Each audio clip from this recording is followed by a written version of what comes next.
Live from our 7 Tasmania studios, your nightly news with Louise Hobart begins now.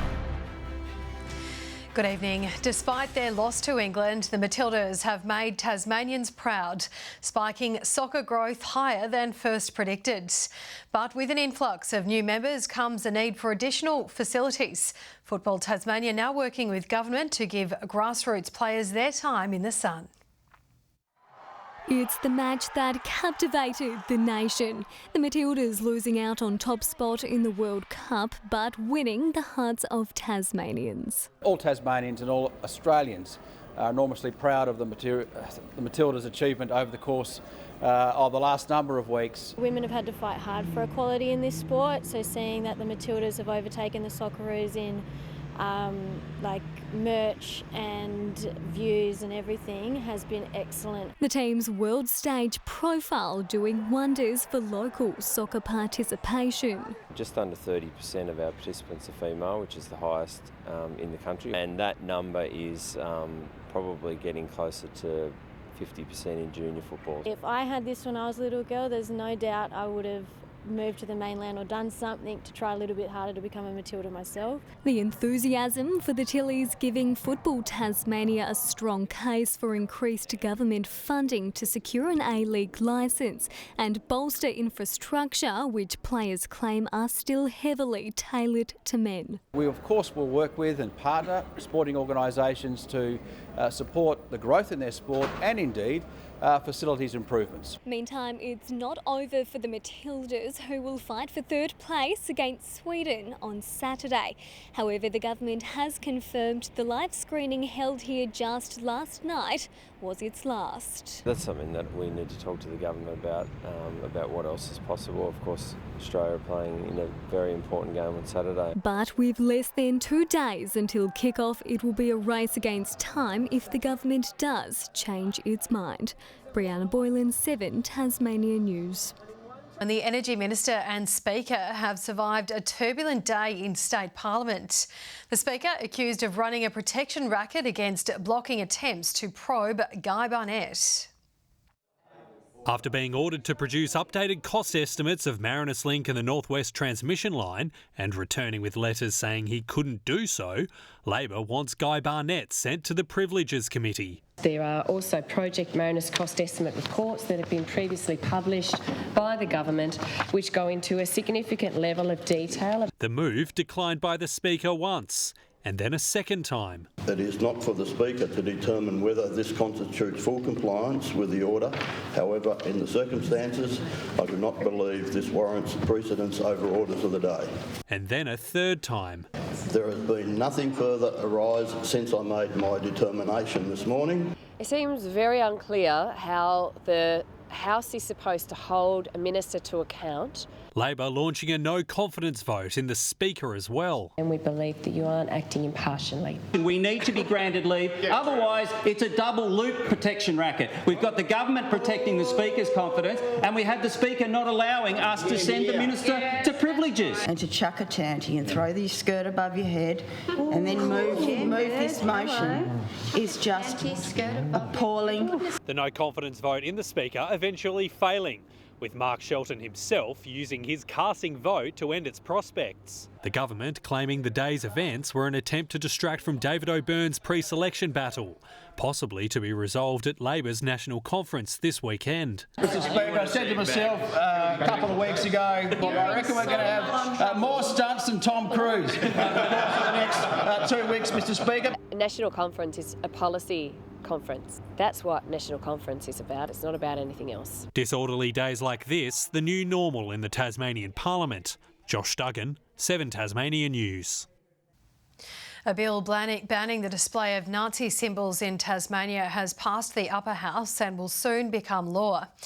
Meanwhile, in the lower house, the opposition has introduced a bill to extend the list of presumptive cancers firefighters are covered against from 12 to 20, including female reproductive cancers.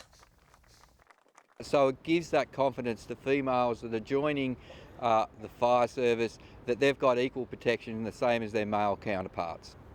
The move was promised by the Liberals in March, but government members won't support the bill, instead progressing their own version. David O'Byrne has introduced a bill applying minimum condition standards to social housing, while guardianship reforms have also passed the lower house. The future of health services in St Mary's is uncertain, with the town's only doctor finishing up. Dr Cyril Latt has advised the Tasmanian Health Service he will resign from the Community Health Centre and intends to sell his private practice. Minister Guy Barnett says the government is committed to ongoing services in the town and will work to ensure a smooth transition of services. Police have spent the day searching St Helens following a new lead in the 1995 murder of Italian tourist Victoria Cafaso. Last week, reconstructed images of a vehicle of interest were released, prompting more witnesses to come forward. Scouring land and water, search crews pull out all stops to solve a 28-year-old mystery that continues to baffle Tasmanian police. Today, targeting a previously unsearched area on the east coast in the hunt for clues that could lead them to Victoria Cafaso's killer. We'll be looking at an area which is about 1 to 1.5 square kilometres. It's north of Beaumaris, and it does incorporate some of the water within Diana's Basin. The Italian tourist's body was discovered on Beaumaris Beach in October 1995, brutally stabbed to death 6 days after she'd arrived in the state. This latest search follows the release of reconstructed images of a Subaru spotted at Freshwater Creek at the time of her murder. One of our witnesses from back in 1995 basically reported that a vehicle was driving erratically and tailgating them, and that vehicle was a Subaru, albeit a slightly different make and model, and that car veered off suddenly down a coastal track. Its driver believed to be linked to the 20-year-old's death. His identity still unknown, prompting new witnesses to come forward. Obviously, the public out there are still quite touched by this matter, and we have had significant amount of information come in. In 1995, Victoria Cafaso's heartbroken mother issued a desperate plea for information to find her daughter's killer. I'd hate another parent to be in my situation again tomorrow because somebody just didn't say something. Almost 3 decades on, Tasmania Police is still vowing to find answers. We want a resolution, we want some closure, and we want to hold the person responsible for this horrible crime accountable. Melissa Raitt, 7 Tasmania News. A young woman has been charged over a serious crash that killed 4 horses on the Batman Highway earlier this year. The 20-year-old and her 4 passengers were also injured when the ute towing the horse float ploughed into a tree stump on Sidmouth on January 30. The Rowella woman is facing multiple serious traffic offences, including 2 counts of cause grievous bodily harm to another person by negligent driving. She will be summoned to appear before the Magistrates Court at a later date.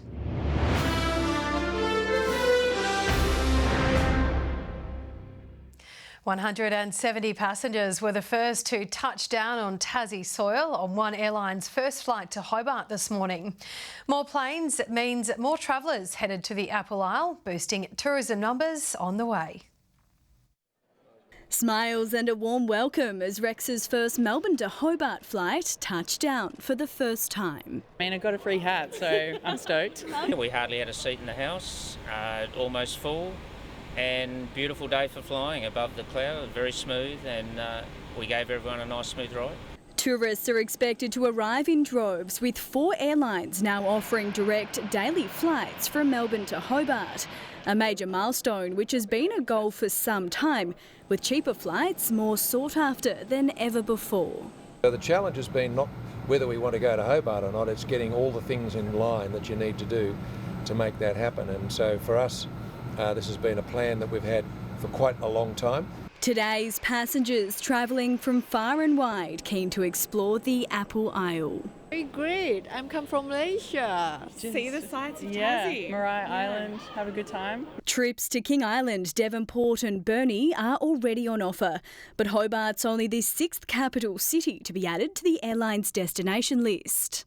For passengers wanting to fly in comfort, the airline offers business class tickets for around $500 cheaper than most other airlines, giving more Tasmanians a little taste of luxury.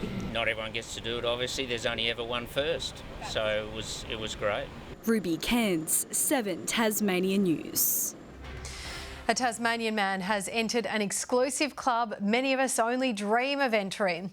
He's instantly become the state's newest multi-millionaire, walking away with the only Division 1 Oz Lotto winning entry. It's a $30 million question. God, what will I do with it? I probably wouldn't be talking to the news right now and on a plane on a holiday. But today, that dream has become reality for one lucky Burnie man, now a whopping $30 million richer. There was excitement, you know, that's what we sell tickets for. Walk out, $30 million richer would be a pretty nice feeling. Claiming his golden ticket from the Upper Burnie news agency and post office, he walked in this morning with no idea Tuesday's Division 1 Oz Lotto is all his. Unregistered, yeah, so they didn't get a call to say it was them, they had to come in and find out himself.